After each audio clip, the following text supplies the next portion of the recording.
Wassalatu wassalamu ala Rasulillah wa ala alihi wa ashabihi wa man wala puji syukur hanya milik Allah. Salawat dan salam semoga Rasulullah sallallahu alaihi wasallam. Hadirin kaum muslimin yang dimuliakan Allah, lanjutkan dari surat Al-Baqarah ayat 112. Sudah ya? Hah? 12 13? 13. Hah? 12 benar.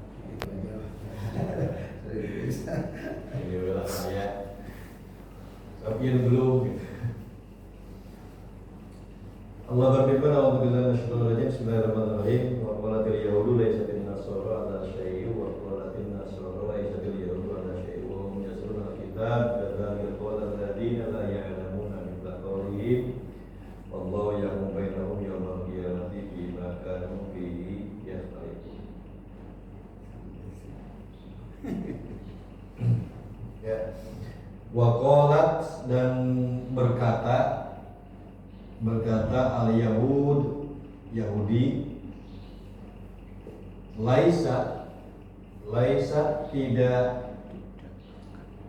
ada an-nasara orang Nasrani itu ala syai'in mempunyai sesuatu,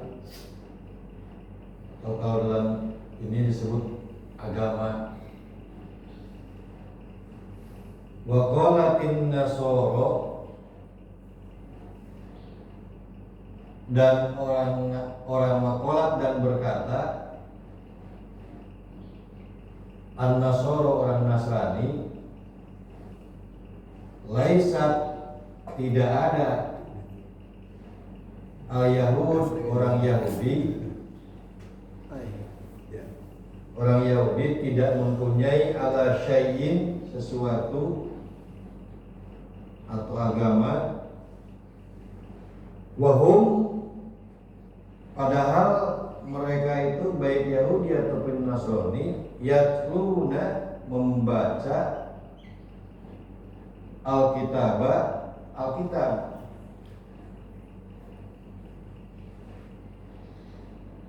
Orang yang membaca Alkitab saja, Yahudi dan Nasrani, mengatakan masing-masing mereka tidak mempunyai agama. Kadzalika, begitu juga qala alladzina, berkata orang-orang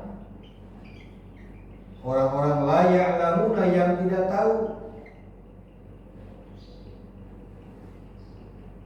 mithla qaulihim seperti ucapan mereka, ucapan kaum Yahudi dan Nasrani.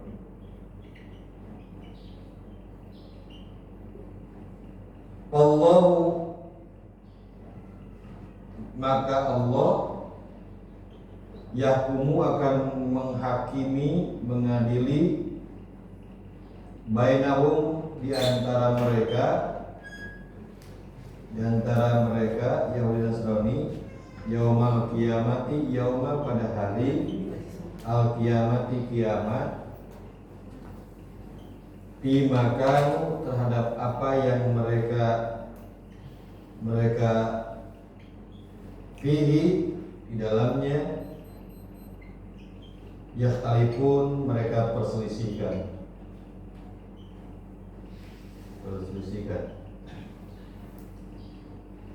Orang Yahudi dan Nasrani itu berselisih. Dari zaman dahulu Yahudi dengan Nasrani saja itu kawan dekat kan? Kalau Yahudi dan Nasrani itu kawan dekat, karena yang pertama kali yang lebih dahulu mendapatkan atau memperoleh kitab itu ya Yahudi dan Nasrani itu sebelum Rasulullah SAW. Nah, orang Yahudi mengatakan bahwa Nasrani itu tidak punya agama.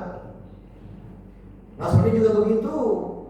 Yahudi tidak punya agama. Padahal dalam kitab mereka jelas bahwa masing-masing baik Yahudi maupun Nasrani itu mempunyai. Nah, karena sifat iri, dengki, ego, kemudian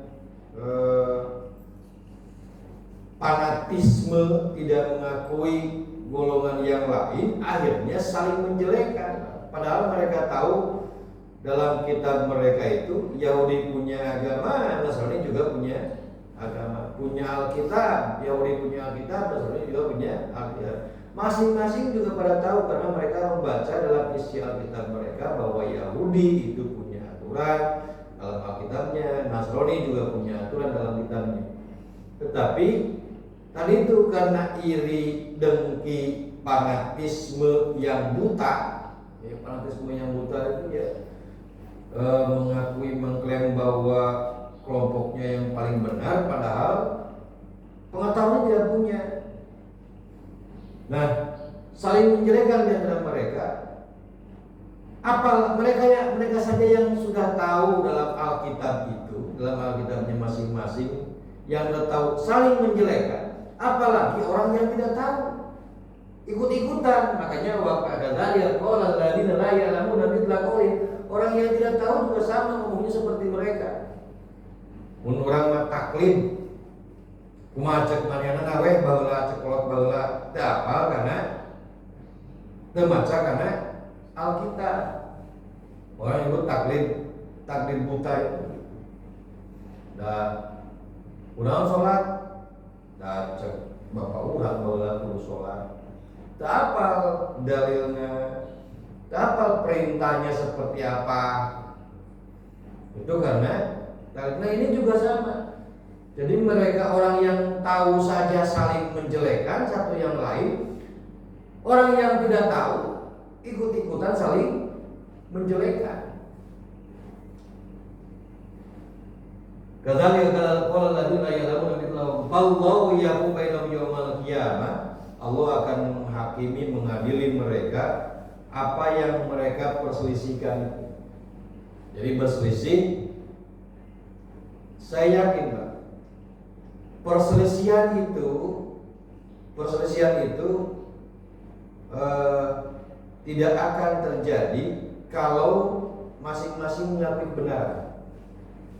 Yahudi mengakui kebenaran Nasrani juga mengakui kebenaran Yahudi.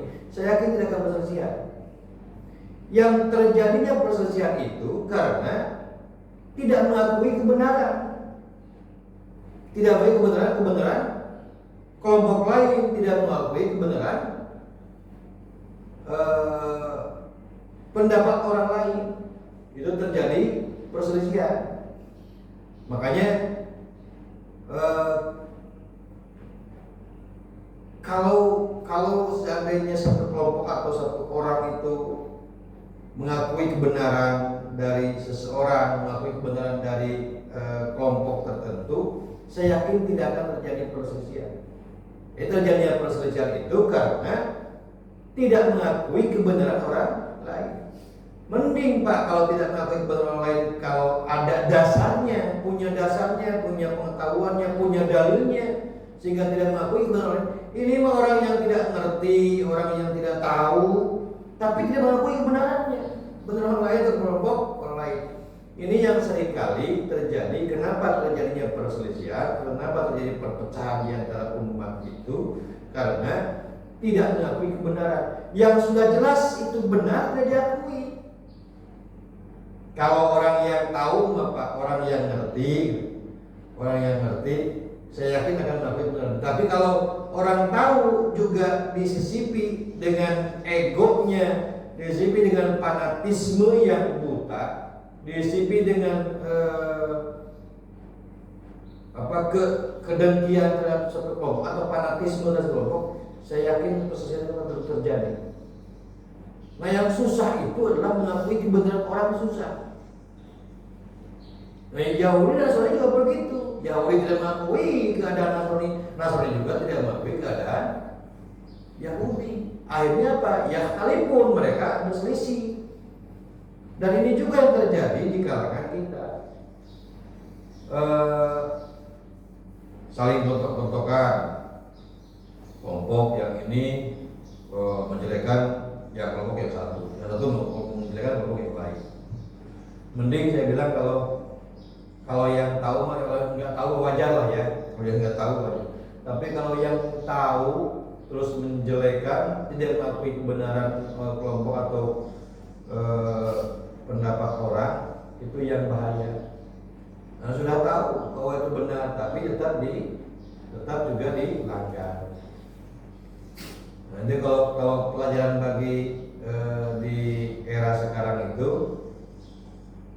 pelajaran bagi kita sekarang di zaman era ini, jadi jangan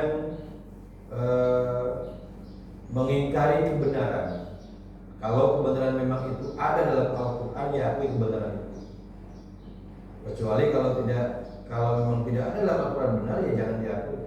Akui kebenaran itu selama kebenaran itu berada dalam Al-Quran. Nah, karena yang akan terjadi nanti itu perselisihan yang buta, sehingga terjadinya perselisihan, perpecahan. Itulah yang terjadi pada kaum Yahudi dan Nasrani. Di kita pun sama nanti. Parofik, Muhammadiyah, Pak Guru, NU dalam sholat tidak mau bersatu. Itu imamnya NU, itu imamnya Muhammadiyah. Itu terjadinya perselisihan, perpecahan itu karena tidak mengakui kebenaran. Saya katakan mending kalau dia tahu dalilnya, Pak. Mending kalau dia tahu dalilnya, kenapa dia seperti itu. Tapi apakah harus berbeda ketika berjamaah itu didirikan? Apakah harus berbeda ketika imamnya Muhammadiyah atau imamnya NU kemudian tidak berjamaah? Kan tidak harus seperti itu ya. Berjamaah tetap dilakukan. Justru itulah yang disebut dengan akan lebih tajam lagi kalau perselisihan akan lebih tajam lagi kalau itu dikatakan oleh orang yang tidak tahu. Ikut-ikutan karena zaman bahula bapak orang siap itu. Bahwa orang yang embung, imaman Muhammadiyah, imam NU. Nah, itulah yang terjadi, akan terjadinya seperti itu perselisihan. Perselisihannya buta. Jangan buta karena ada ego, ada dengki, ada iri, ada fanatisme yang buta, akhirnya perpecahan akan terjadi. Itulah gambaran di surat Al-Baqarah ayat 12. Mohon maaf atas segala kerennya. Assalamualaikum warahmatullahi wabarakatuh. Waalaikumsalam.